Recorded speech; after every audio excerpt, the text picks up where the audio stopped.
My name is Donna Sherman. I'm from Public Partnerships, and I want to welcome everybody to our second New Jersey Self-Direction Pre-Conference, where we are going to talk about the history of New Jersey. And there is so much amazing history in New Jersey regarding self-direction. And so I'm so glad that we have this great speakers and families who, pre-recorded some videos that you get to hear their stories. Really amazing stuff that we're going to get to hear today. So I'm very excited.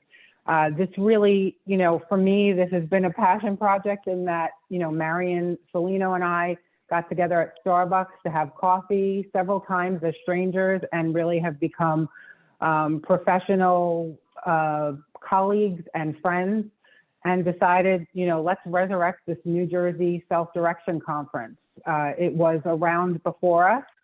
Many people that are probably on the call today are familiar with it, and we appreciate them starting it, and we've just decided to resurrect it. And we've included and extended the partnership with, with Easterseals, with the Bog Center, who's been supporting us, and definitely the DD Council. A really big thank you to them for the grant that they have provided to us so that we can hold this conference virtually and at no cost to those that are joining. So really great big thank you there. I want to just talk logistically about if folks can really just not unmute themselves. We're trying to keep it so that we can get all of the content out there and allow all of the speakers the time that they need. And we will open up the chat option at certain points within our presentation. We do have closed captioning accessible and enabled on the Zoom conference. We do have our interpreters, and we thank them for joining us as well. We are going to be starting our presentation off with, so excited, been working with them for a while. I get to work with Suzanne Christ. She is like a gem at Public Partnerships. She has so much amazing experience, has been at the forefront of this since the very beginning, has worked with Bill Ditto. She was doing Arkansas, he was doing New Jersey. She helps us at Public Partnerships and our leaders with policy and, how we can evolve programs and what's going on, with CMS. She has a lot of great connectivity and partnerships with so many great leaders of the movement of self-direction. So, again, I'm excited to introduce Suzanne. We're going to have Bill Ditto, who has come back to us from retirement because this has been his passion in his life, and Suzanne will give him a rightful introduction. We have videos, and we also have someone who will be speaking after Bill and letting us know about his story. He was a part of this program since the inception, even before, and has watched it evolve and is still a participant as well. We have for you Jonathan Seafried, who's going to let you know what's going on currently, where we want to go. So jam-packed agenda today, really excited to be here. Wanted to just let you know that we are going, we're just folks who are working, our regular job, putting this conference together. So please forgive any errors in spelling or things like that. We're doing our very best, and we really appreciate everybody joining and everyone's patience and flexibility. Everyone that's speaking, it's their own opinions, and are just trying to bring color to the topic. And I would also just like to say that if you do go on chat, if you could just be mindful about putting PHI out there, anything confidential, because this is being recorded. And so we just want to make sure that people's information is secure. Okay. And with that, I'm going to turn it over to Suzanne and have them get started. Thank you so much. Okay, Donna. Well, first of all, it's an honor to be here. I am always impressed with things that New Jersey does, and this is just one part of that good impression that I have. You also have beautiful beaches. You also have Bill Ditto that we'll talk about in just a second, and you've also been one of the leaders in implementing effective programs for people with chronic illnesses. Um, New Jersey, let's talk about New Jersey. New Jersey began experimenting with consumer directed services in 1985. That's a long time ago. It began by implementing a small pilot program aimed at offering people with disabilities a chance to control their lives and personal care services through self-direction. Self-direction is called, at that time, it was called consumer direction. In the mid-2000s, CMS coined the term participant direction, but currently the term is self-direction now, but it all is interchangeable. The Cash and Counseling Demonstration and Evaluation Program, funded by the Robert Foundation and the U.S. Department of Health and Human Services, was designed to test the concept of allowing individuals with Medicaid eligibility to receive a budget to hire their own caregivers and manage and direct the care they receive, in lieu of getting services from a personal care or home health agencies. 3 states were selected to help design and implement cash and counseling, and they were Arkansas, Florida, and New Jersey. The goal was to mount a large-scale demonstration program serving people of all ages who required personal care due to a disability or a chronic condition. The study also was designed to analyze and evaluate the outcomes of both personal and systemic levels. Today, I will be interviewing Bill Ditto, the former director of the New Jersey Division of Disability Services and the project director for the New Jersey Cash and Counseling Demonstration called the Personal Preference Program. I've known Bill for 25 years and continue to be impressed with his passionate advocacy for people with disabilities. With all the people involved with cash and counseling, Bill was the one that national conferences requested his presence to present on self-direction. And this is in large part due to his dynamic speaking style and energy on the topic of giving people more control and power over the things that matter to them. It's truly a pleasure to have known you all these years, Bill, and I look forward to more time in the future to spend with you. So today we'll learn about how New Jersey has moved from a small state-funded pilot program to a statewide Medicaid personal care option serving 1.2 million people, and how this concept has influenced other government programs serving New Jersey residents. So Bill, let's start by talking about New Jersey back in 1985 and hearing about those early days of exploring consumer direction. Well, thank you very much for that kind introduction. I am pleased to be here today and pleased to be able to share some of the history of participant-directed and consumer-directed services in the state of New Jersey.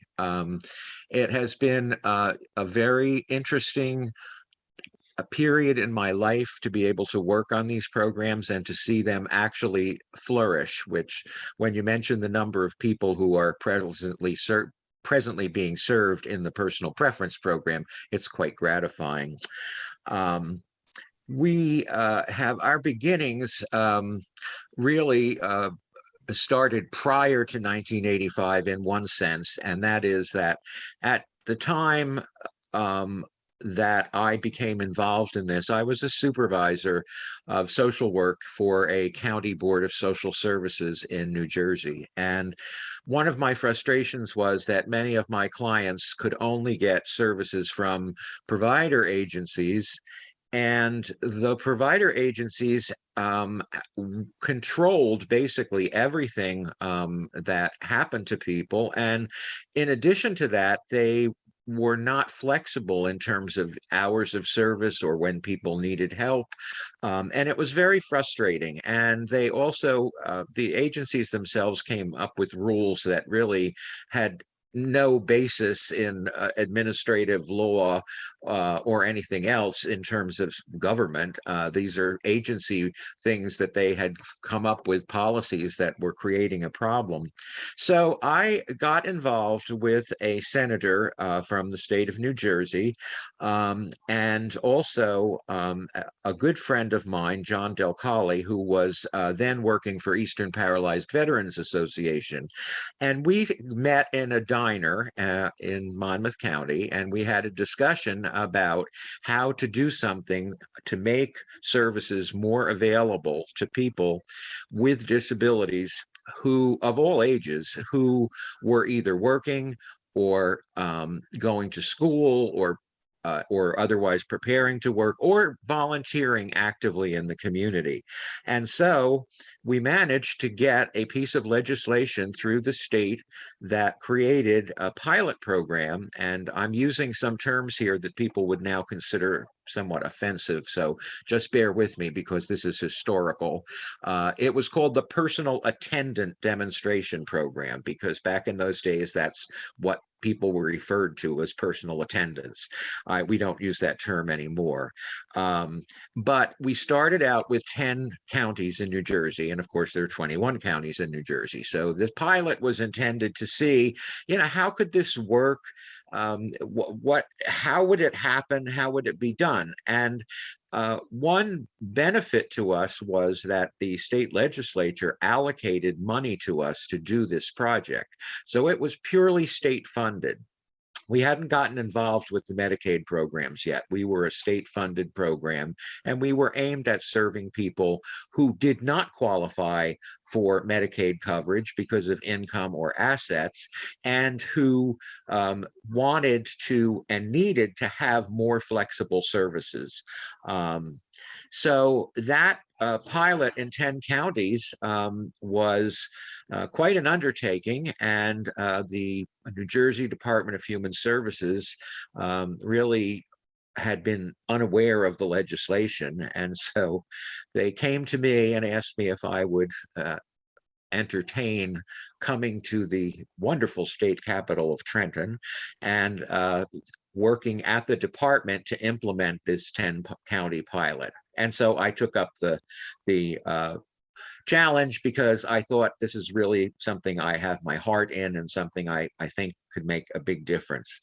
Pilot was very successful, and subsequently the legislature passed another piece of legislation that made the program statewide, permanent, and gave us a permanent appropriation.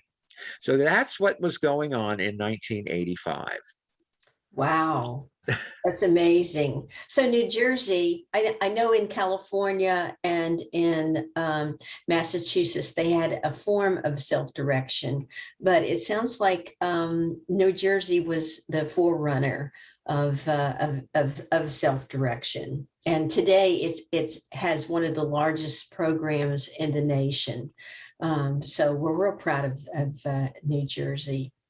I bet there were challenges and successes in implementing these pilots. Can you share some of them with Oh, us? sure. Yep. There were some challenges, and there were quite a few of them, and quite a lot of things that had to be decided upon to make it work. The first area was like, just who are we going to serve? Well, we did know that we were going to start with a population of people, mostly younger disabled people, but not exclusively. I'm a big believer that the term disability applies to people throughout the lifespan. And that so seniors to me are also persons with disabilities when they have limitations that impair their ability to function. Not everybody shares that view, but that's my personal view of it. And so one of the things that we had to do was to say, who are we going to serve? So we said, let's definitely serve people going to college because they need these support services. And in these early days, there were very few schools in the state that had dormitory facilities for students with disabilities. So we wanted to make sure that those students would get the necessary personal care services to be able to live in those dorms or to live at home and commute back and forth. We also wanted to help people that were preparing for employment, that were in training programs or other things that were preparing them for employment. And then we wanted to also support those people that were actively employed. Then the challenge came that there were also people who, because of the benefits they received, were not really able to accept were not able to really accept a paid position because it would have discontinued Social Security benefits or other things that they had gotten. So we decided to include also individuals who were active volunteers in their community. So people that just couldn't accept a paid position, but maybe put in 30, 25, 40 hours a week in a volunteer position would also be included in the program. Then we had to develop regulations, and the regulations were a bear because you have to think of all sorts of things that you never really ever thought of before. As you know, Suzanne, from cash and counseling, it seemed like every time you moved forward, you moved back a little because you suddenly realized there was another problem. One of the interesting things that happened, which I can now talk about in New Jersey, thanks to the passage of the marijuana legalization laws in the state, is that I was interviewed by the DD Council for a magazine that they published. And so I'm being interviewed and I'm, just talking away and giving all these things. And so in the course of it, I said, one of our dilemmas is if somebody needs a joint rolled, like, is that appropriate for the personal assistant to do? Is this something, should they be able to do it or shouldn't they be able to do it? So, and I just was sort of talking to this interviewer, very casually. Well, I never saw the article before it was published, but when the magazine came out, I heard from everybody because everyone had read about my comments about rolling a joint. And I was, I had quite a lot of calls and comments from people. So that was one very interesting part of it. The other thing is that we needed to develop a sliding fee scale because our funding wasn't infinite. We had to make sure that we could serve as many people as possible. And developing a sliding fee scale, as I learned, is not an easy thing. We had a lot of resistance from counties, not the 10 counties in the original pilot, but when we expanded it statewide, we had one county, which will remain nameless, where they informed me that they had no persons with disabilities in their county.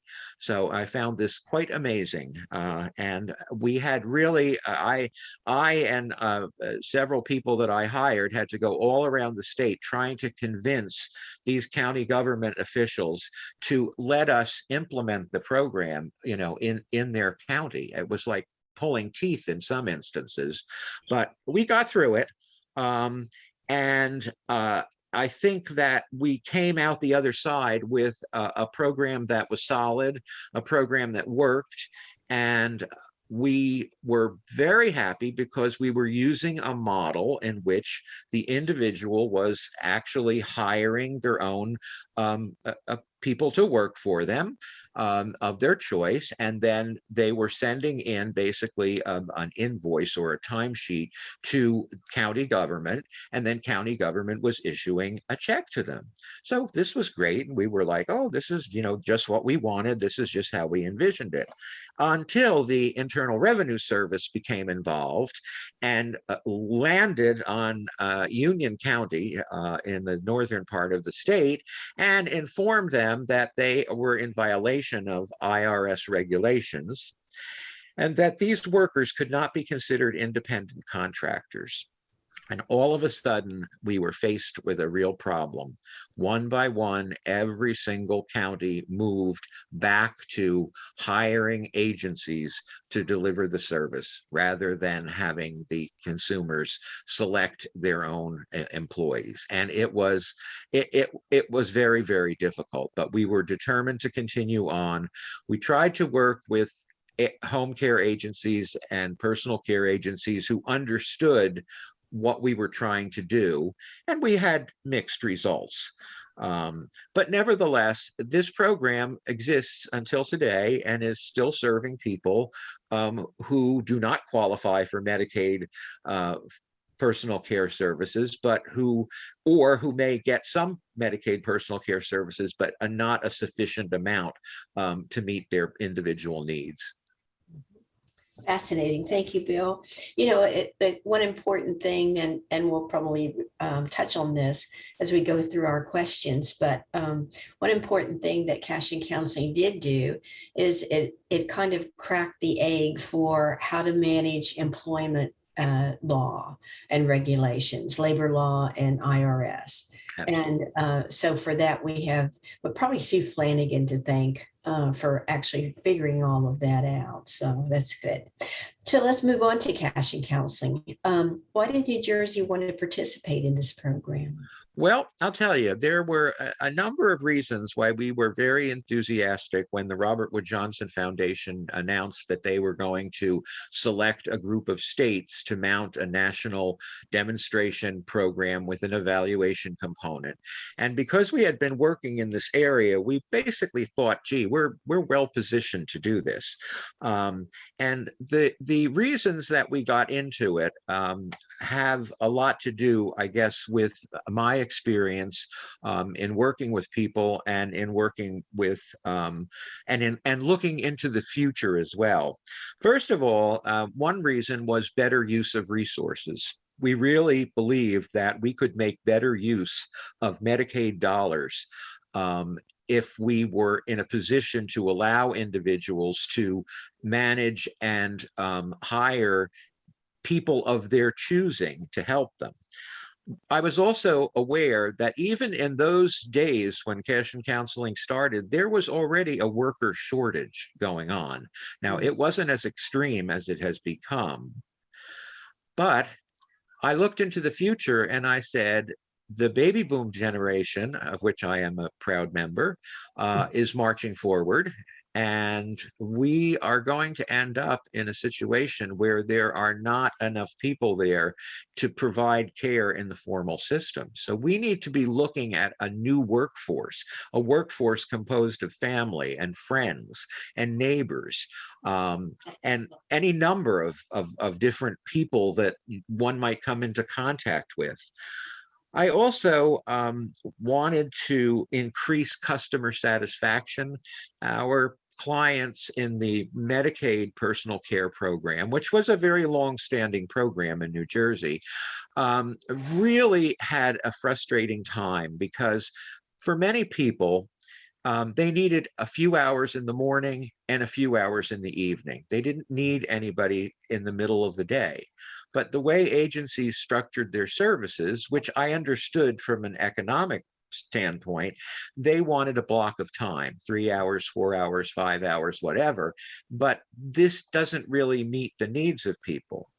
Most agencies wouldn't start people working until 7 o'clock in the morning at the earliest, and most of them did not have staff that worked after 5 or 5:30 in the afternoon. So right away, we're in a situation where the needs of people aren't going to be met. I also thought that it would be important to be able to let people differentiate between the workers that they hired. And of course, one of my famous quotes, which have been used many times over and over, was, "It doesn't take a nurse to operate a Hoover." You can operate a vacuum with really minimal training. I myself have been very successful doing it. And I just felt that we were just not making good use of the personnel that were out there. I would rather conserve those people for frail, elderly, isolated people with little social connections, where it would be crucial for them to have the services of a trained aide and a nurse overseeing things, in order to live safely in the community. So there, all of these things sort of came together in my mind to say there's a way we can do this that makes sense. And so that's how we really started out, and we were delighted when the Robert Wood Johnson Foundation selected us and said, yes, you can come aboard. Mhm, mhm. Yeah, I think our first meeting was in San Francisco in 1996. Does that ring a bell? I think you're right. I think yeah. I It's a thought great place to have a meeting. it's a wonderful place to have a meeting, but when they introduced all the things that we really had to do and not giving us any kind of hints as to how to do them, it was we had some time at the bar together. so What happens at the bar stays at the bar. right. So as the Arkansas project director for Cashion Counseling, I know there were challenges as we built and implemented the state's demonstration program. What were some of the issues and concerns for you in New Jersey, and how did you deal with those? Okay, well, somewhat unlike Arizona, New Jersey had always had a very robust group of home care agencies, both personal care agencies and home health agencies. And they were also very, very highly regulated. And they were used to doing all of the business basically with the state Medicaid program. I mean, that they were the players, and the state required certain conditions and certifications, and the aides had to be certified homemaker home health aides, and they had to be under the supervision of a registered nurse. So when we started to talk about the program and tried to explain the program to people, we got a tremendous amount of pushback. And the home care agencies in particular were just beside themselves. They thought this was terrible. It's unsafe. New Jersey has worked for centuries practically to get, safe home care services and regulated services in place. And here you are, you're going to just give people money and let them go out and hire whomever they want. This is just awful, So they were very unhappy with me for the most part. But I will say that some of their provider associations were a little more open to the idea, especially when I pointed out to them that we were not going to take away much of their market share. It was a demonstration. It was a program that was going to see how this works. It's not like suddenly they would lose all of their clients. And that helped to some extent. The public and other places where I went, the first thing they said to me was fraud and abuse.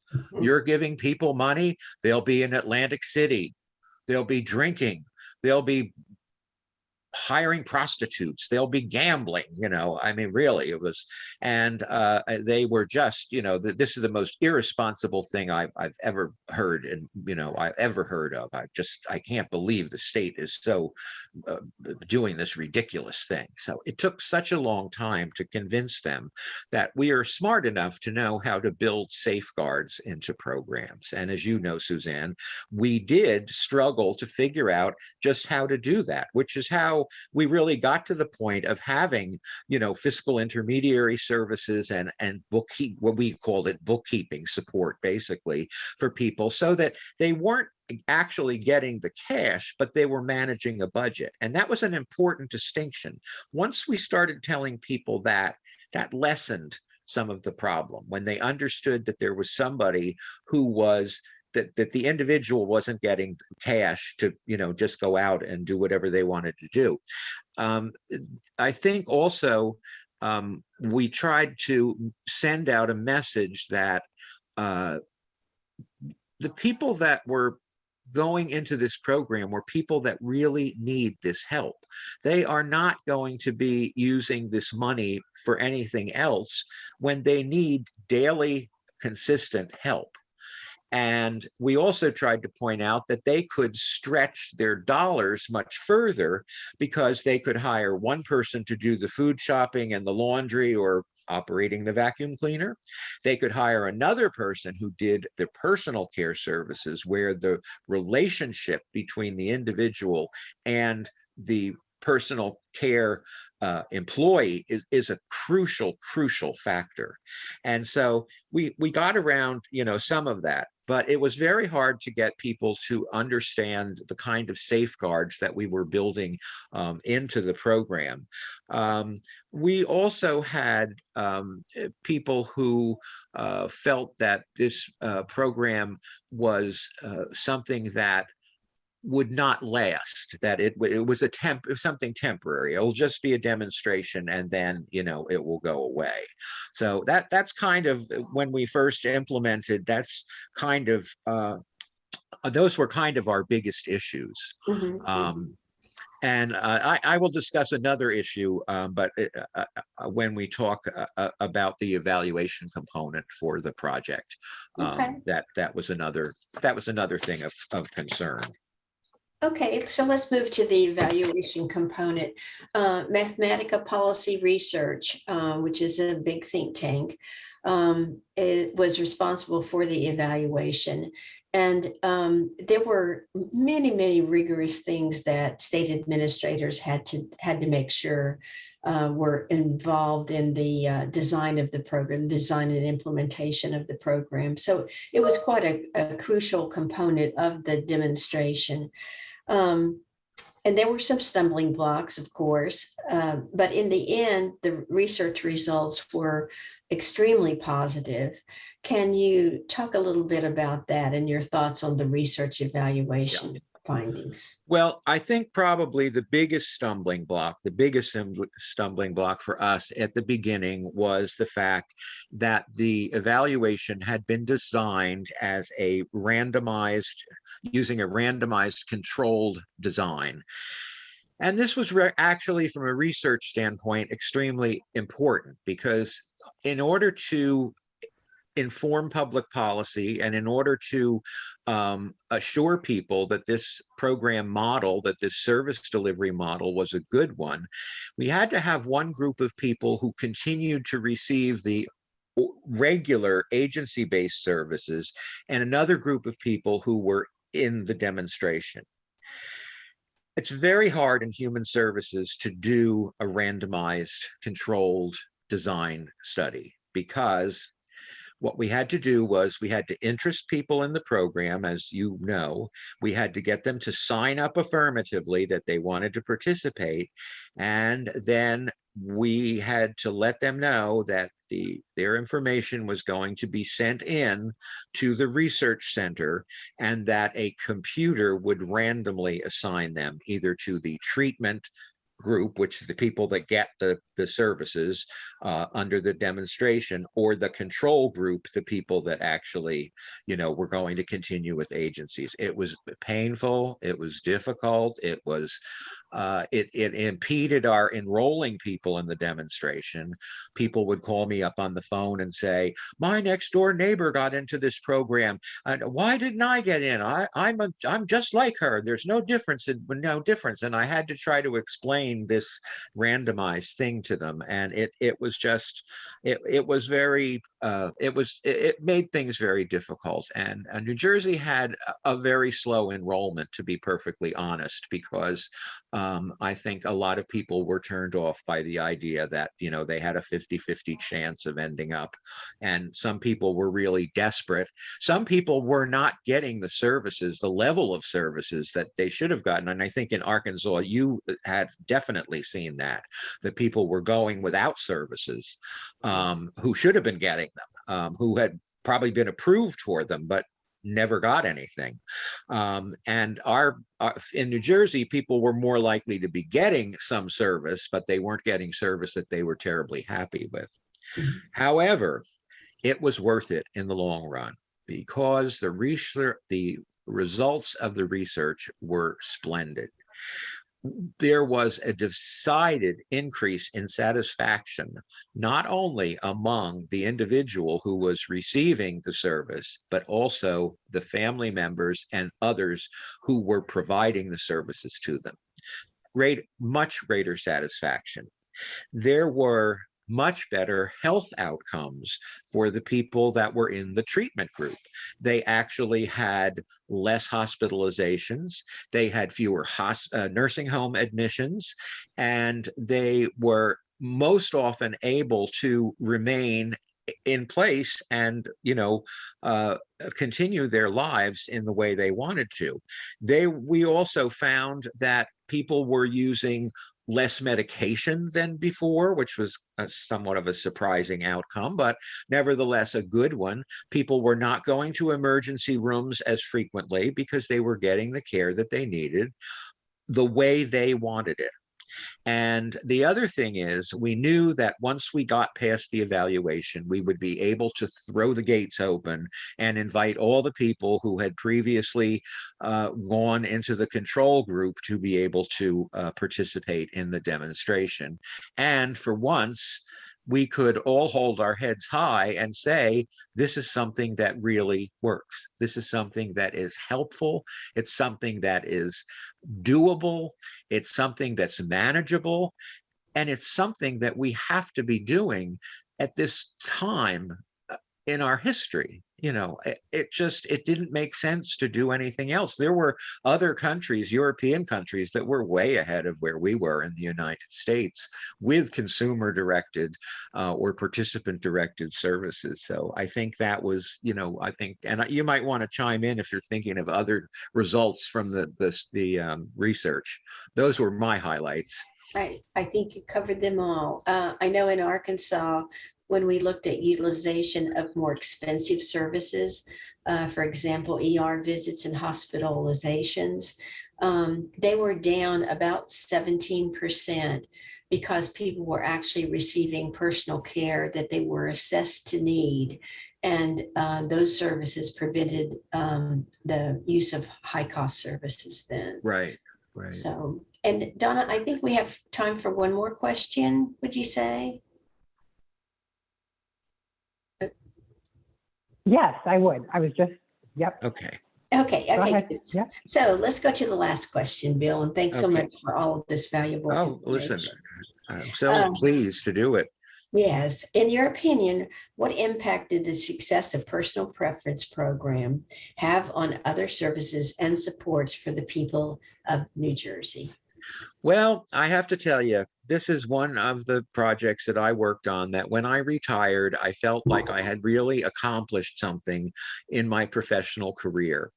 And I have since kept my eyes open and my ears open, and I watch what's going on. I have various informants who tell me about developments in state government. And I am delighted to say that in almost every government-funded program in the state of New Jersey, there is an option for self-direction. They vary a little in terms of exactly how they operate and exactly what they allow or don't allow, but the option is there. And with the advent of managed care taking over the long-term care services system, the community-based system in New Jersey, we have found that most of the consumers, most of the people who are enrolled in the managed care, Medicaid managed care plan have opted to come into personal preference, for instance, and that's why you see that fairly significant number. And I look at the other divisions. I look at the Division of Aging Services, where we see there are options now within their structure. The Division of Developmental Disabilities, which you're all going to hear more about in a little bit, has also, jumped on the bandwagon. And we see that, I think that the fact that we were able to do this and we're able to gain, national recognition, and we were going all over the country talking to other states that wanted to do this program. So there were a whole other set of states, they were called the replication states, that used the models that we had developed and went ahead to do it. But in New Jersey, I just feel so proud and so happy that people have so many options available to them. Good, good. Well, Bill, we appreciate your time. And I think we're going to move on to you're introducing Tom, and we're going to hear from Right. a person who actually has used the services for years now. Yes. It is my distinct pleasure to have one of our longtime participants. He started with regular home health services. He came on the initial pilot programs in the state, and he continued right on into cash and counseling. He is a very talented and a very impressive guy, and his name is Tom Spadaro. Welcome, Tom.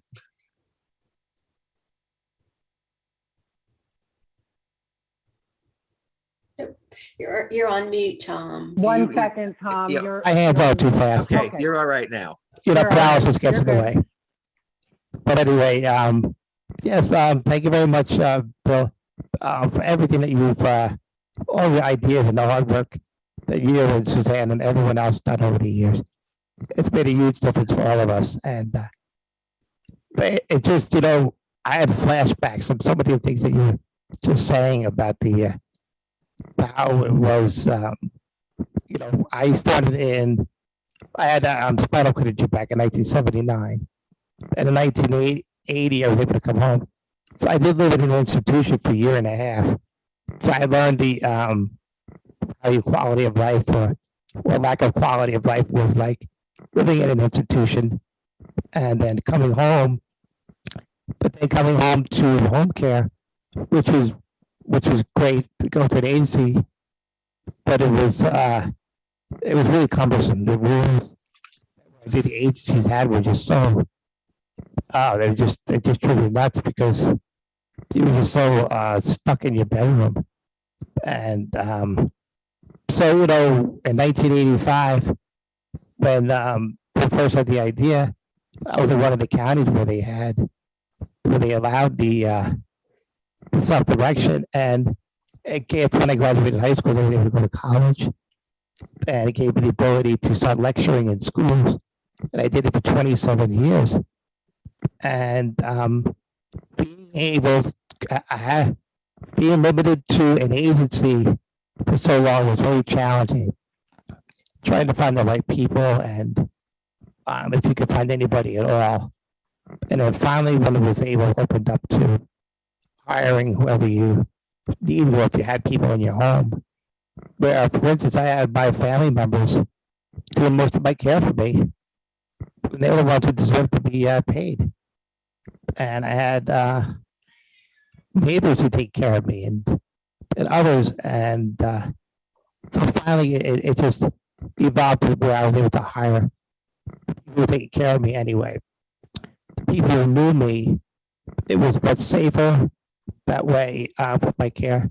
My care is so complicated with my paralysis, being on a ventilator. There's so many challenges that I do have. To be given a chance to know somebody and train them how to take care of you properly. So you get people who do all the medical things, and then people who you can have other people who do the cleaning of your home, and you know, to just be able to train people and having the flexibility to hire people when you wanted them, when you needed them, and for different reasons was so important. Yeah, and the other thing was these crazy rules that some of the agencies have. Like you'd have an aide that would work with you, and after 3 months, they had this philosophy that if you were with them more than 3 months, that they were going to become attached to you. Therefore, we're going to have somebody else come to your house. So right when you get somebody trained, boom, you kick them out over again. It happens again and again and again. So yes, when you got the Bills idea, it really changed so much because you would hire somebody, and people you would hire, they prefer to work with somebody and get a regular schedule and be with the same person. And you could develop a relationship, and there wasn't any fraud, and nobody was stealing anything.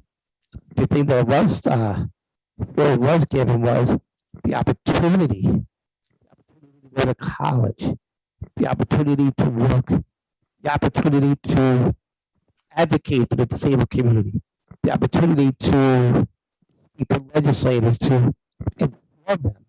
Because if I was living in the hospital at the time back in 1980, it would cost about $150,000 a year compared to what the care that I was getting at home. Around $30,000 a year. And it's been time we had to work with these myself, and we had to ask a lot of questions to Bill, myself and other people from an advisory council that we put together. The consumers to try to educate legislators locally and in the state how it all works, because there are a lot of assumptions that were made, and there were a lot of assumptions made by agencies that they were going to go out of business, and so many of these assumptions that were made, and these they really didn't come true, and but it took years to fight for, and it was definitely worth working with people who were so dedicated and meeting people from around the state and speaking to people around in other states to try to inform them. It meant so much. Anything else you want to say, Bill? Or?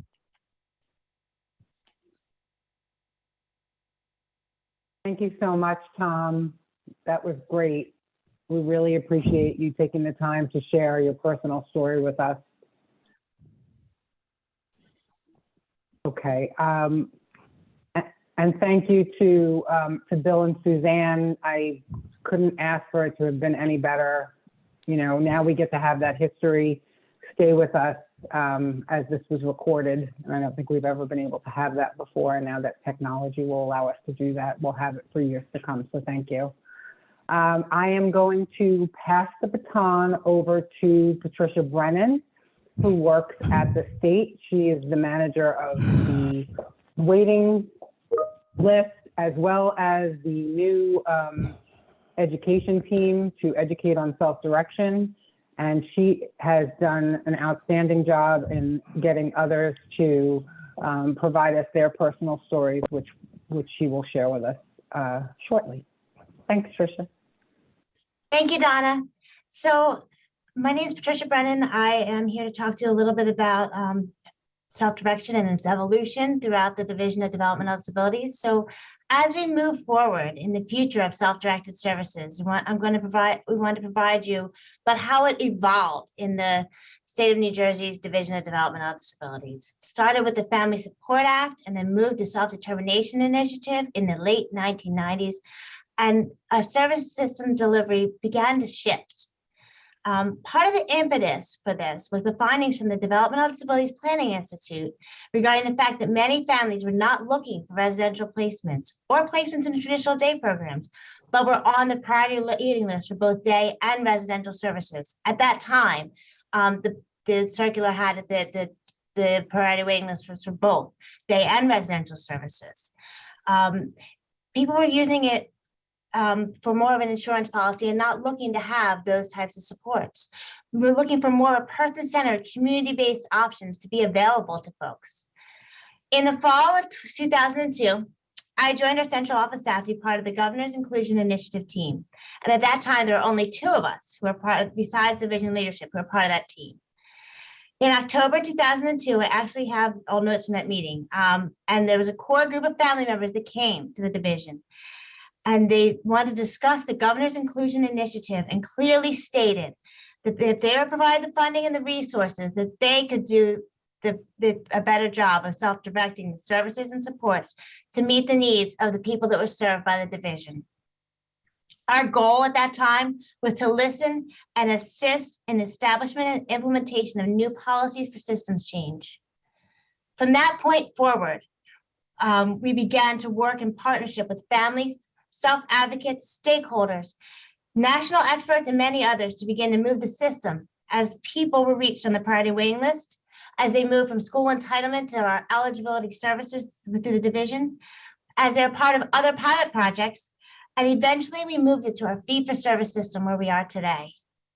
So in order to share with all of you some of the rich history of self-direction in New Jersey, I'm going to present to you a series of videos from people who were there at the beginning to share with you their experiences and what it's like, and tell you about the journey and the road traveled to get us to where self-direction is today. So Javier, could you play us the video?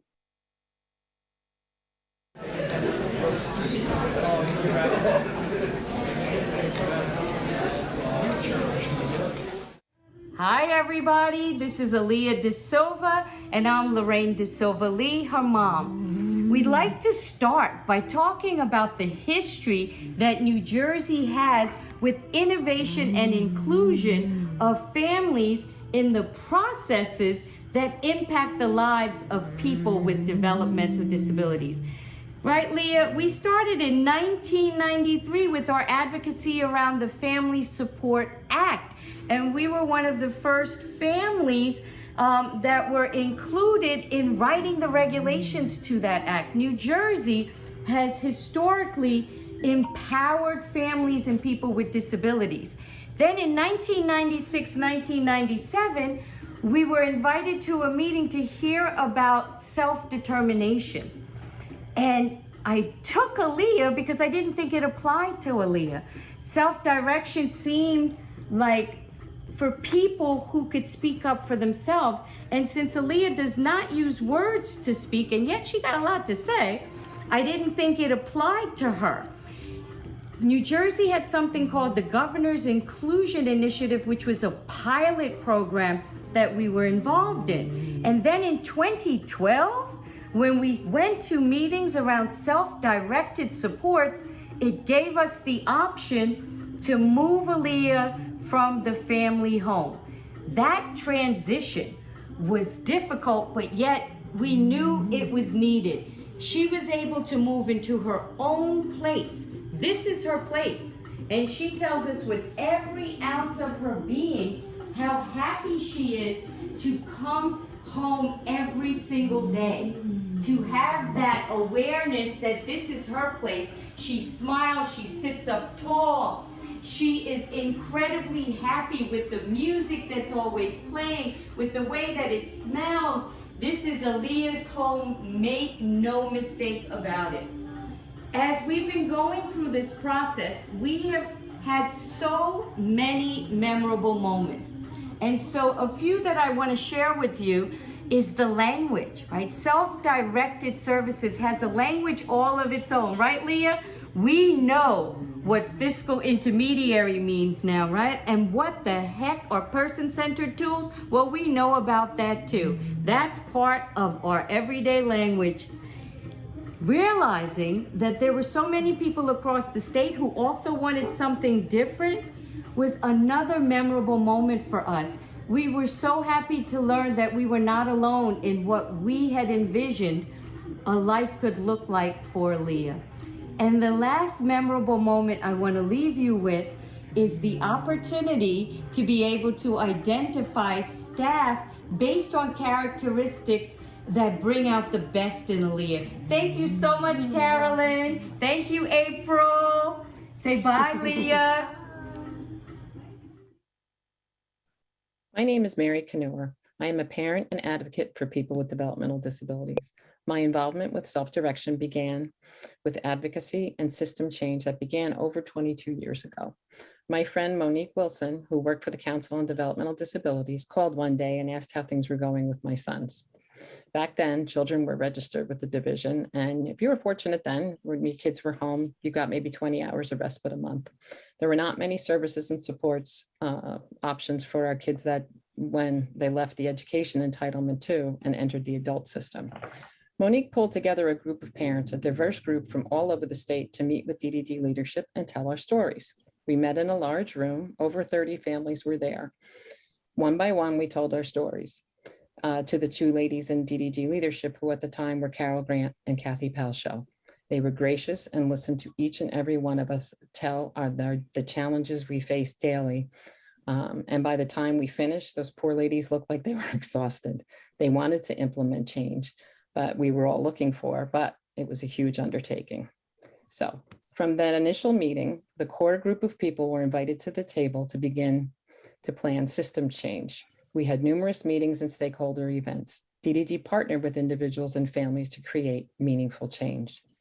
The state then brought in national and international leadership in person-centered planning and facilitation.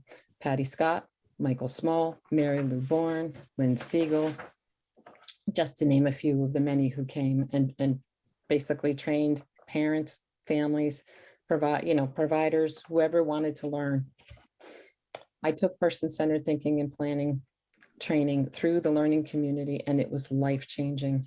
That mindset to support people, not fix them, empower them, not enable them, to focus on their gifts and abilities and address support needs tailored to the individual was what I had been looking for from my two sons with very different needs and challenges.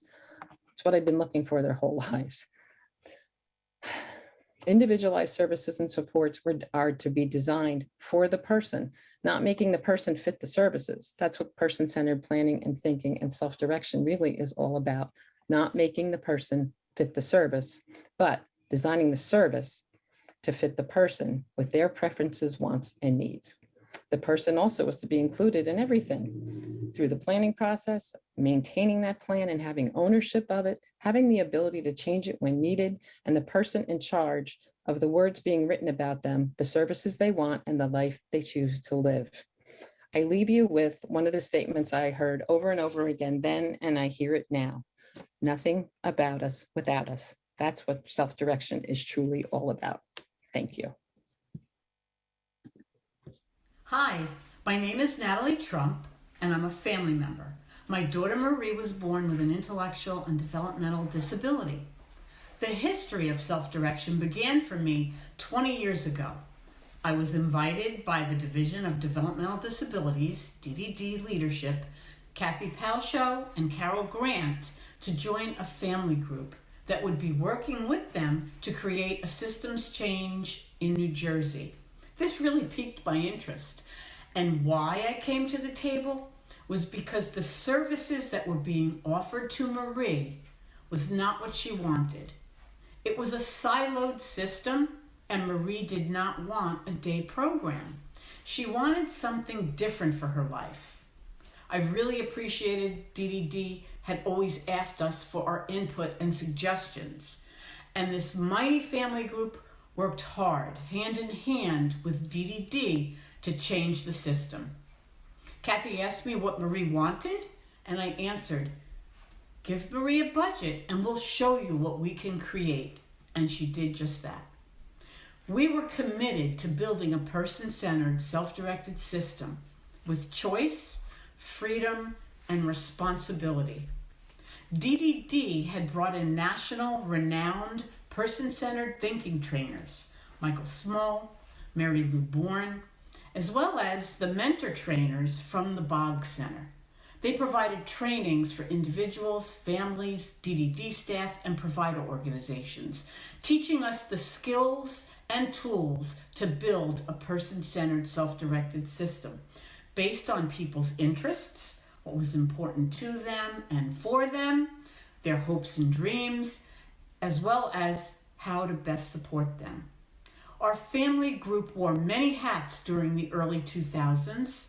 It was also when individual budgets were launched according to a person's assessed needs. Then a pilot program of self-direction began under the leadership of Dr. Susan Hammerman at the former University of Medicine and Dentistry of New Jersey, UMDNJ, now Rutgers University. Many family group members became UMDNJ family consultants and certified support coordinators.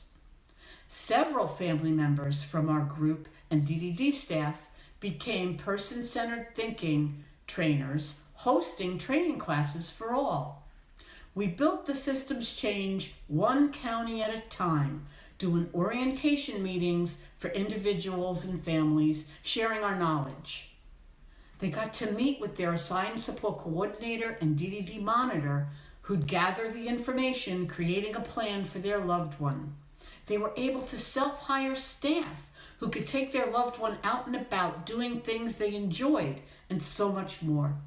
We traveled statewide getting non-disability services DDD qualified, giving people many service choices such as gyms, YMCAs, art, music, and college classes, things like that. Self-direction has been a life-changing experience for Marie and I. It has meant a great deal to me, and it is close to my heart. I had to change my thinking to create the life Marie wanted, and it began for her in 2005 when she received her transition budget, now a supports program budget. It has been a wonderful 17-year journey. Marie has a full community-based life. Yes, there were bumps in the road, and I know we can always rebuild and recreate this using self-direction, the person-centered tools, and her budget. I've proudly worked the past 20 years, as many family members have, doing this life-changing work, building a person-centered, self-directed system for all. Thank you. My name is Ann Martinelli. My son Joe is almost 38 years old, and he began self-directing his supports and services in 2005 when he left the education system. The first time I heard the term self-direction was January 14th, 2004. Patty Scott of Neighbors came to my son's school to talk about life after 21. It was a meeting of about 15 families, and I took notes that day, still have them. The notes were so important to me. Some of the language that she used, the person-centered language that she used, was so empowering. I keep going back and looking at it, and I'm going to read some of those notes that I took. Stop measuring deficiencies. Start recognizing gifts. Stop trying to assess needs. What do they want? Stop categorizing and offering only what's available. Custom build for each person. Real people have choices. Help people have lives they can look back on happily. For me, person-centered thinking is the crux of self-direction. It's part of my soul. It's why I live and breathe it. And self-direction cannot occur without person-centered thinking. In the spring of 2005, at the Freehold DDD office, I met Joe's first support coordinator, and I was given what were then called information gathering sheets. And I gave them out to the people that worked with him at school, his friends, family members, and other people that knew him. And the reason these information gathering sheets were so successful is they used person-centered language. One of the most empowering questions to me was, what do you like and admire about Joe? And I learned that I may know Joe the best, but I don't know everything about him. And it still holds to this day. When those information gathering sheets came back to me, I learned so much about him. I learned that people liked and admired Joe as a person, not as someone with a disability that they worked with. During our journey of self-direction all these years, I've learned so much, made mistakes along the way, but it is part of me. Self-direction and person-centered thinking is part of me. There's two very important pieces when we're creating a life for someone, helping them create a life for themselves. What's important to them is just as important as what's important for them. So what's important to them is all the things they want to do, their hopes, their dreams. What's important for is the health and safety pieces that everyone needs to follow in order to keep them happy and healthy and safe. But there has to be a balance between the two. Also, throughout my journey with self-direction, I have found my advocacy voice. I've met other people, other families, met legislators, met at the governor's office, and I've been teaching all these years, been teaching others what it means to create a life of choice with their family member. And I just keep going back to these notes, and I want you to all remember that real people have real choices. Thanks for listening. Tell me about the history of self-direction in New Jersey. Wow. Well, the Family Support Act was signed into law in 1993, and the act made the Division of Developmental Disabilities responsible for creating a system of family support that is flexible, strengthens, and supports families at home, and empowers families to meet their loved ones' needs. You see, this act was about serving the person with a disability and the entire family. It also came on the belief that families are the best judges of what they need and not really leaving anyone out of the decision making. So around that time, cash option was a self-directed, a very small self-directed type of support. And we really like to thank all of those that came before us, that rallied and helped to get the Family Support Act signed into law. The waiting list crisis, not a new crisis. Self-determination began in New Jersey in 1997, and self-determination was offered to people as an option when families were, their number came up on the priority waiting list. They chose self-determination as a way to continue or to self-direct, to develop their own plans of services, determining where and with whom they would like to live. I was excited about this prospect and really inspired by the very brave individuals that really pioneered and set this pathway for all of us that come after them. I became a self-determination broker, and it was during this training that I really affirmed what I had already knew inherently inside within myself, that my son could have a life in the community with the right supports, regardless of the significance of his disabilities. New millennium, on the heels of the most important decision, the Olmsted decision into years 2000, parents and families rallied again. I'll never forget it. We kept saying, families can't wait. The waiting list was not offering the options that families really wanted. And people were merely on this waiting list trying to get very much needed supports just to keep our loved ones at home. These situations were creating premature and unwanted placements. So driven by the voice of families and spearheaded by DDD leaders that opened their ears, Jim Smith, Carol Grant, and Kathy Palcho. In 2001, the In-Home Supports Committee was created, and this committee made recommendations for in-home supports that would enable people with disabilities and their families even further choices. So we started moving from a system based on placement out of home to one based on where people live or choose to live. So by driving this need, in 2002, Real Life Choices was created, and it was created out of the desire to give people and their family members a strong voice and the power to make their own choices. Real Life Choices is a philosophy, not a program, and most of us still live by it today. Regardless of the name change, the philosophy must be upheld. Philosophy of people first. People and their families want to be able to make choices to support their lives and to create meaningful lives. So where are we now? My name is Monique Duget Wilson, and I'm an advocate for my son Kyrie and for all people with developmental and intellectual disabilities. I advocate for a system that meets the needs of people and families so that they can live meaningful lives.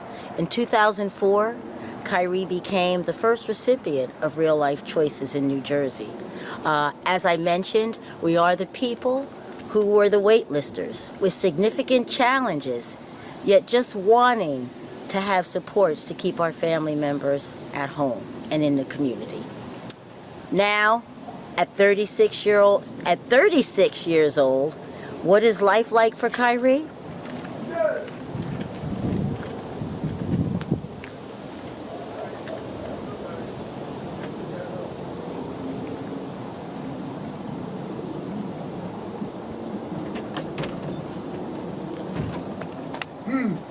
Welcome to Kyrie's home. Kyrie now lives in his own home in the community with the supports that he needs.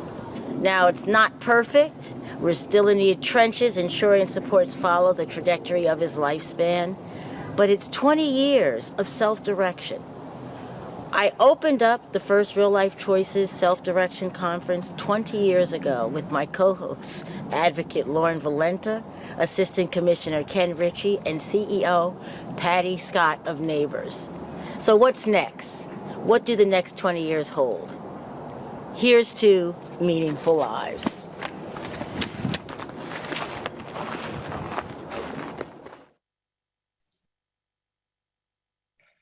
So I want to thank everybody who participated and helped us along the way, and for sharing some of these videos with us, and just some of the journeys we've all had over these past 20 years, and moving forward to the next steps of where we're going and what's new for us. So you've heard this history of self-direction throughout New Jersey. And the next question is, what's going in the future? Where are we going, and what are the next steps? So to present to you the next steps, I'm honored to introduce to you Jonathan Seyfried, the Assistant Commissioner of the Division of Developmental Disabilities. Jonathan's decades-long career has been centered on serving individuals with intellectual developmental disabilities, and his strong commitment to person-centered practices and self-direction resonates as everyday practices. So without further ado, I'm going to introduce you to Jonathan to talk to you about the future of self-direction for the Division of Developmental Disabilities.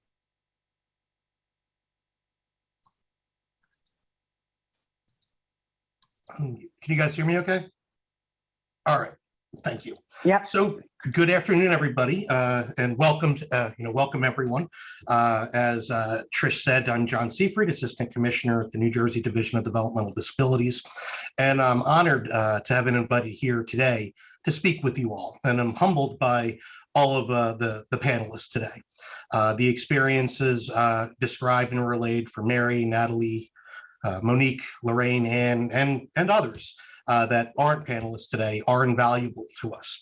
They let us know how far we've come, but also that we need to go farther. This system is constantly evolving, and we need to make sure that we never get to a point where we say, we're good enough.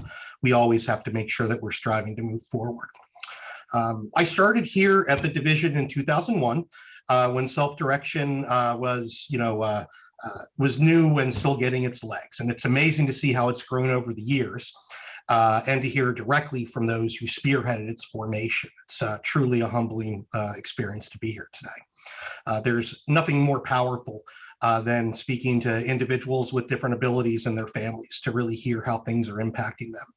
And we find it very helpful here over at the division and the Department of Human Services to make sure that we are listening and really steering the system in a way that's meaningful for both the individuals that receive services and the families they rely on.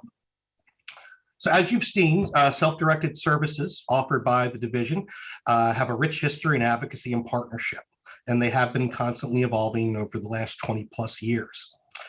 Examples of things that we have done to improve things that I think help lay groundwork for future changes are really listening to people, evaluating, understanding where the challenges are, improving on those, and then again, revising as we move forward.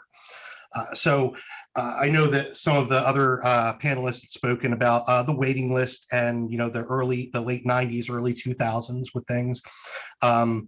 One of the areas that we did do to, help improve, self-direction and others, people that choose other types of services, was we implemented a new home community-based services waiver program in addition to the community care program called the Supports Program.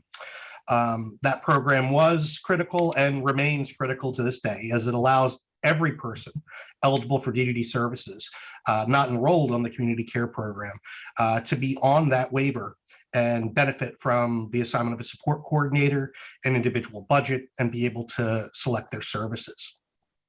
Prior to the supports program, we only had the community care program. And I know a lot of you will remember it was in the mid 2010s, we changed the name to community care program, but it was the CCW, the community care waiver.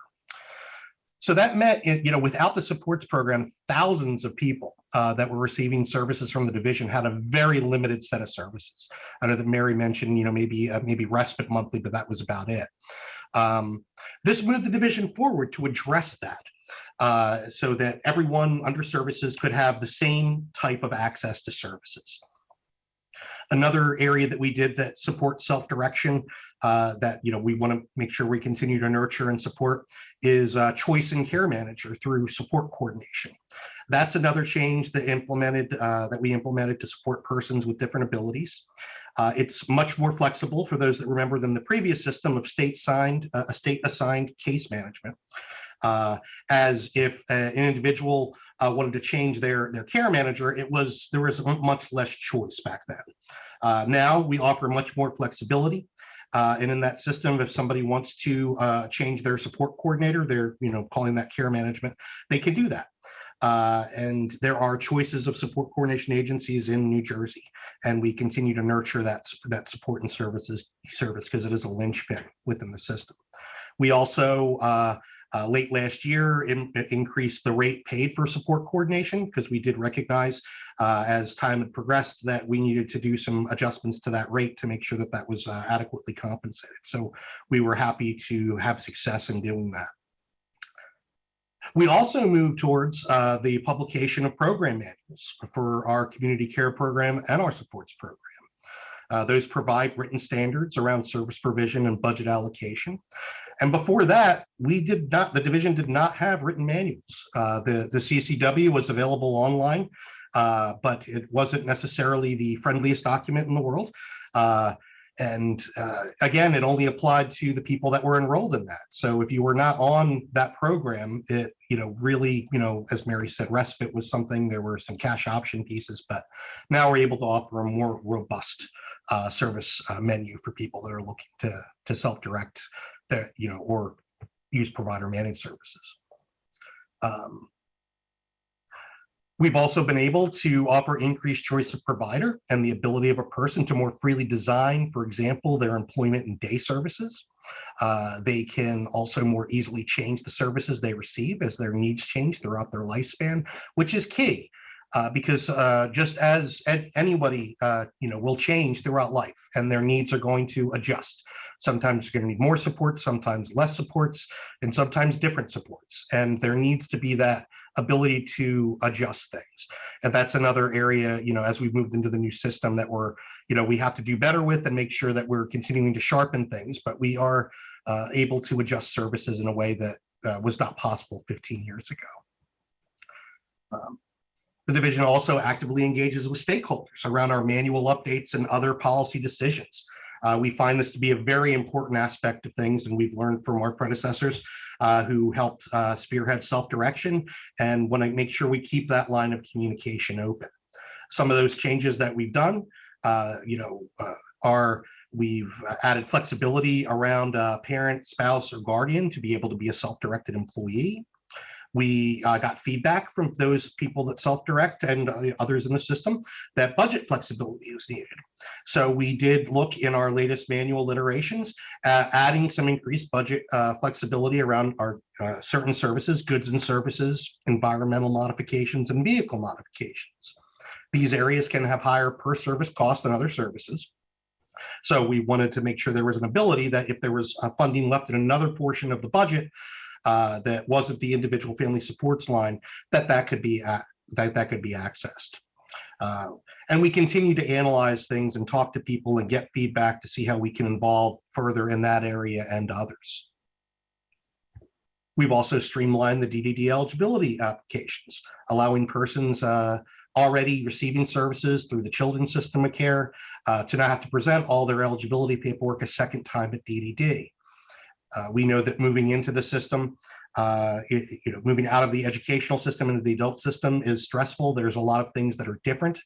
And we also know, and I know that Trish touched on this as well as some of the other speakers, that people coming into the system are really looking for, personalized services, self-directed services, not looking for necessarily the traditional, 5-day-a-week day program. And there's nothing wrong with that, but it's not one size fits all. And people have to be able to adapt and adjust their services in a way that works best for them.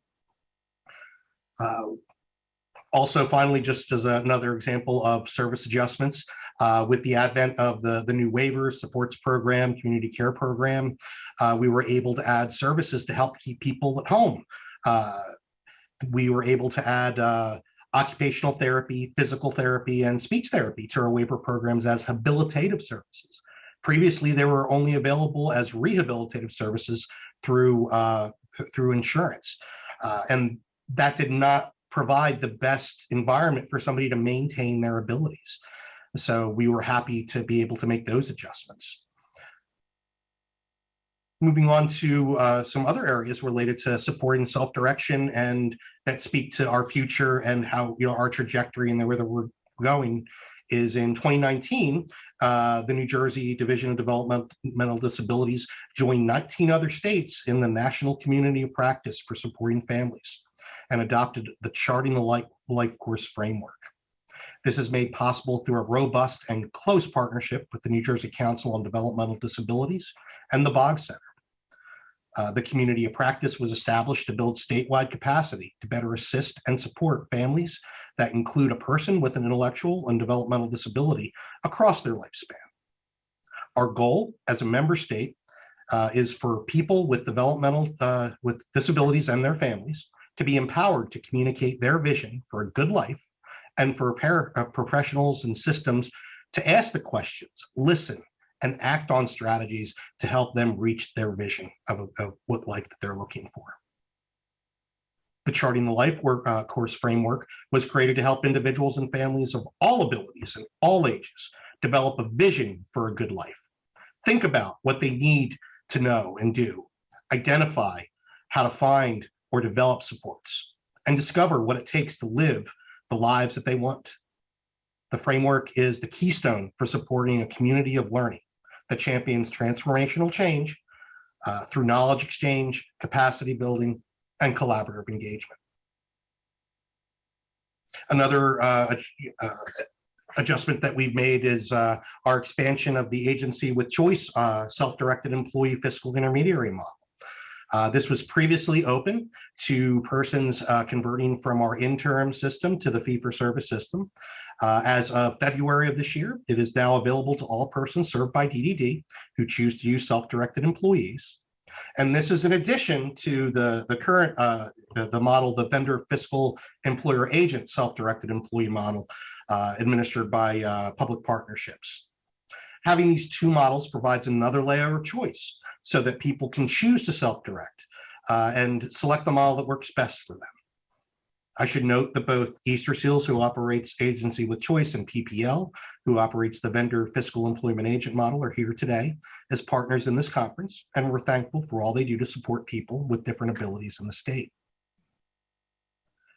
Recognizing that some persons who self-direct may need additional support to be successful in that, the division's placed additional focus on the service called supports brokerage. Supports brokerage has been available for some time, but was not widely used. This service can provide assistance to an individual or family who chooses to self-direct to make it more accessible. They can help with things, hiring staff, managing timesheets, etc. We embarked to provide more education on supports brokerage to different stakeholders and work more closely with those who provide the service. Supports brokerage is now being used throughout the state so that people and families can have assistance in arranging for, directing, and managing the supports and services that work best for them. And we're very excited and pleased to announce today that we are officially launching, and the announcement is at this conference today, our newly established Office of Education on Self-Directed Services. The office is led by Patricia Brennan, who introduced me and has spoke, at different times during the conference today. And it was created based on stakeholder feedback. that to best support self-direction in New Jersey, we need a centralized place for education and training so that people can make informed decisions. There are people that know how to self-direct, but for people that are trying to learn more about it, it was really having to go to, this support coordinator or this family member or one of the speakers today who's really done it. And we wanted to make sure that self-direction is something that is accessible to everyone and that you don't have to have, an inside list of people to talk to be able to make that work. So we're very excited for that. We know Trish is so passionate about self-direction, and we're very excited about it, and we're launching that today. The website's live on the division website under individuals and families. We have links now to the Office of Education on self-directed services. We have a dedicated page to supports brokerage as well. And we have even updated our self-directed services webpage as well to streamline that, to make it hopefully more streamlined in terms of, knowing the different choices of fiscal intermediaries, the requirements for self-directed employees, the requirements for supports brokers, et cetera, to really help support this and get self-direction, to its next stage of evolution in New Jersey. So the division is committed to person-centered practices in all service delivery so that all people have the right to live, love, work, play, and pursue their aspirations in their community in the way that works for them.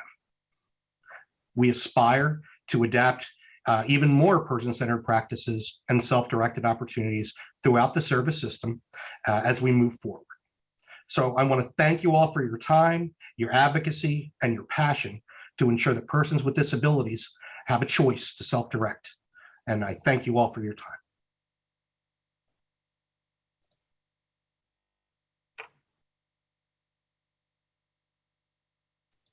Thank you, John. Thank you, everyone. I want to remind everyone that March 10th, we kick off our self-direction conference, and we hope that you can all join us, and we will send out the information from this session and include the link to register for all of the different sessions that we're going to have. I don't know about you, but my heart is full. I think the theme of this conference is we are all in this together, really reign true throughout everything that I heard today. So I just want to thank, Suzanne and Bill and Tom, Patricia Brennan for getting the families together and really, pulling on everybody's heartstrings to really understand how far we've come, as a community, and how much hard work went into all of this before us. And just want to thank, John for joining us as well, to share with us, the challenges, the evolution, the successes. It's just, I think it's been a great session. Javier, are we going to open up the chat at this time?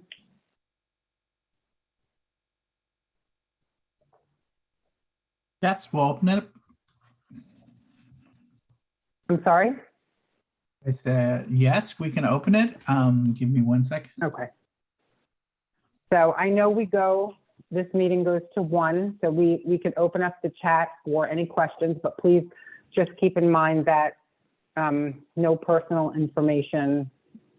If you can keep it general, that would be great. All right, the chat is open.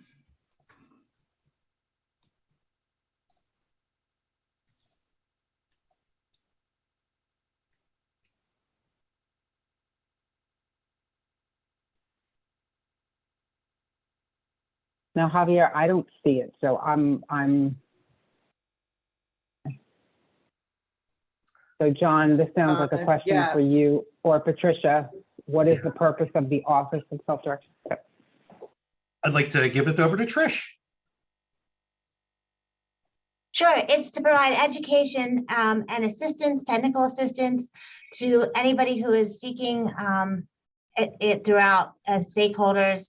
So we will be able to provide education to whoever is seeking it for us. And if there are special cases that need technical assistance through the division, we'll be able to do that as well. We're seeing that a lot of folks are needing additional support to really understand what this means. And we're also going to be working with and partnering with CLEP. So I'm looking at my screen at Natalie and Ann, but we're going to be partnering with the Community Living Education Project to have some networking meetings so families can start to share again and really, talk about where the resources are. And so self-advocates can share the different pieces and where they're self-directing and how they're self-directing. And we can really get people's minds turning and helping each other to be in the driver's seat along the way.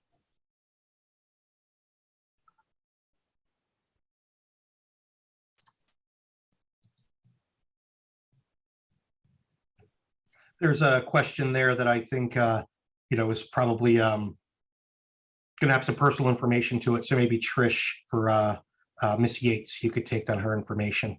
Oh, and, sure. Sorry, I'm connect with just looking at the chat now. Sure.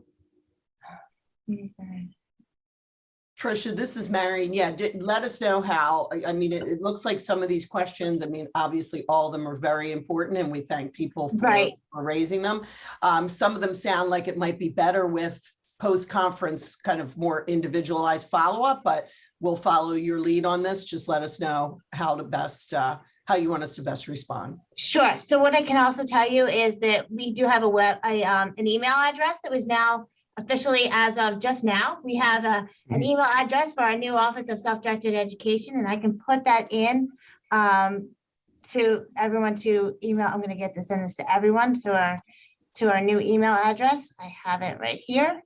And so if you have additional questions about what it is that we can do to help you or looking to self-direct, you can send them directly to us. And we have a team now. So we're extremely excited to have staff that can, help out and provide technical assistance for focusing on support brokerage, focusing on different parts of the state, focusing on, different stages of people's lives, different parts of the community, and really getting out and working with stakeholders and making sure that everyone knows that self-direction is an option for everybody. That, it isn't just going out and we aren't just a provider-based system, that you have the choices. If you want to be in the driver's seat, you have the choices and we can help you facilitate to that next step. A lot of times people ask, I want to self-direct, but I don't know how to do it. And we'll be able to help guide you to that next piece and educate you as to what the pieces that need to be in place so you can get to that next step, which is one of the goals of our new office. Thanks, Tricia. I also think that, this session, and it was indeed wonderful. Thank you to all the presenters and people who recorded themselves. It was a lot of work and it came off beautifully. So thank you. But I think some of the questions that are coming through in the chat, these are the things that we really are gearing up to address as part of the actual conference, which will run throughout March, with the first session being launched on March 8th. So you will have information on that. Once you see, and perhaps Javier, we can kind of just do a quick review before we end today of just some of the sessions that our conference planning committee and our conference agenda committee, because there were several teams that worked on this. So there was a lot of input from those of you who are living this life. And so the sessions really are, we've tried to really tailor them. We're inviting speakers who can speak from lived experience. And we're creating panels so that there can be interaction and dialogue and real life stories. I think for me, that's a lot of which shined through today was the importance of hearing from people living the life and people who have helped to make this happen and continue to make it happen as part of the system. So keep those questions coming, and hopefully you'll be able to also attend some of the or all of the sessions throughout March.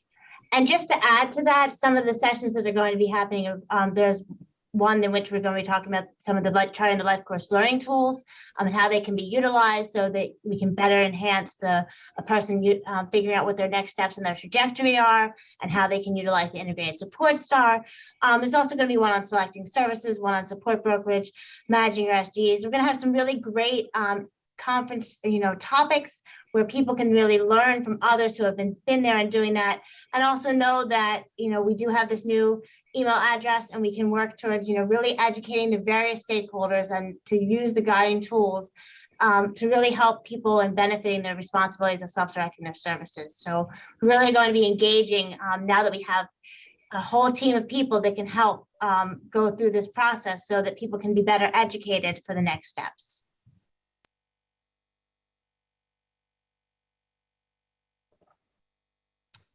Great, Javier. Thank you. Do you want to just kind of roll through? You've been working really hard with the. Sure, everyone. I just want to make sure that you're aware that starting after we're done here, this March program is going to continue. We're going to be adding additional information to really put additional meat on the bones of this program.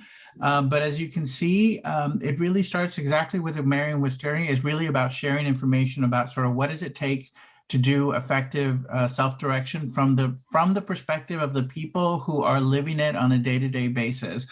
So starting with the components of self-direction, it'll be a live panel presentation where you'll be hearing from all of the different stakeholders, including self-advocates, families, employers, supports coordinators, supports brokers, and our fiscal intermediaries, PPL and Easter Seals. It'll be an opportunity just to hear from their perspective, what is the role that they play in self-direction. We'll move on to components of self-direction, which really takes a little deeper dive into that, into each of those roles that I just discussed. And participants will be able to hear from each of those individuals during different sessions, which will go from 12 to 5 p.m. that day. We'll be able to hear more in-depth, more details about what does it mean to implement those services. On March 15th, the sustaining self-direction is really the focus around how does one build on what self-direction offers you. That includes how do you use natural supports in one's community to really build out those services, or rather to give those, to how to utilize those services in a way that's meaningful to the person in terms of meeting the goals and their aspirations. So we'll have our friends from some of the supports brokerages to assist us in thinking about how do you build a circle of support? How do you use natural resources, natural supports in your community? How do you do a community scan, for example, to understand what does the community have to offer the person and what role can the person play in their community? On March 22nd, it's diving deep. So we will go into even more detail from the different stakeholders around how do you work with brokerages? How do you use the life course? How do you use person-centered planning, such as the life course? We have our colleagues at Rutgers who will be leading that along with our friends at DDD. In addition to that, finally on March 24th, it's called Your Turn Asking the Questions. So we will have sessions set up as breakouts where participants will have the opportunity to have to ask questions and interact directly with each of the different stakeholders that you have been hearing from during the rest of this conference.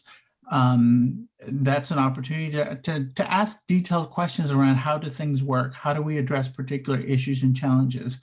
It's not necessarily a time to ask specific personal questions about personal issues or challenges that you might be having, but it's really around understanding how does one work best together and how do all these pieces fit together.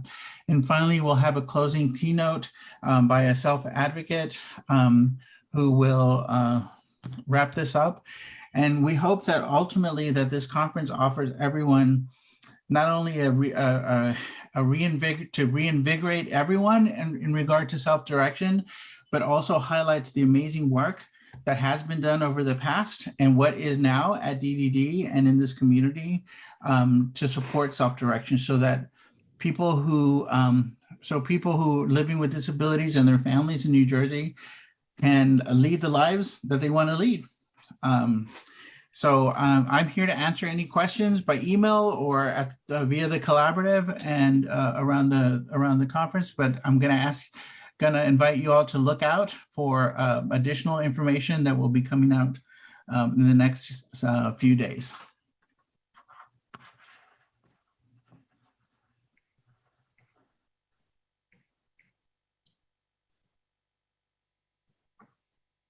Thanks, Javier. Tricia or Donna, any closing thoughts?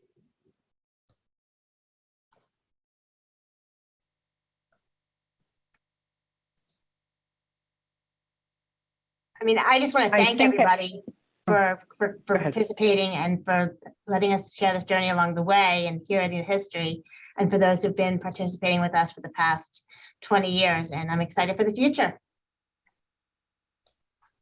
Awesome. Well, I will end then by thanking in particular the New Jersey Council on Developmental Disabilities, without whom we would not be here today. The Collaborative for Citizen Directed Supports New Jersey wrote for a grant, and in the midst of a global pandemic, the council took the time and felt it important enough to fund this grant that brought together the various stakeholders to plan this conference. And so we thank them for their generosity in funding, and also for their belief in the collaborative and their support for promoting and advancing self-direction. I want to thank all of the speakers and the panelists. Again, what a wonderful session. I think the questions that have been prompted as a result of this are incredibly important. And we, well, obviously the session is recorded. So we as conference planners will also take these questions that have put into the chat, and we'll make sure as we continue to refine the agenda for the March sessions that we get responses to these questions, or we connect you with the people that can help you. As Donna said at the very beginning, we're in this together. Nothing is going to be perfect. Monique, I think you said that too, and I think you said it brilliantly. Life is sometimes best in the chaos, and having the people around you who know and love you and care about you unconditionally. And I think that was really the goal over that cup of coffee. Was Donna and I trying to solve what we thought were a few issues with the organizations that we work for. And out of that commitment to work together and to collaborate came this idea. And so many, well, each and every one of you have just helped to bring it to life, because your participation is critical. It really wouldn't mean much if we had a conference and nobody was sitting here. So we appreciate greatly all of the things that you do in your everyday lives that then lead to these lessons that can be shared across the system. So thank you to everybody for taking the time and for what you're doing every minute of every day. We appreciate you and look forward to seeing you all in a few short weeks. Thank you.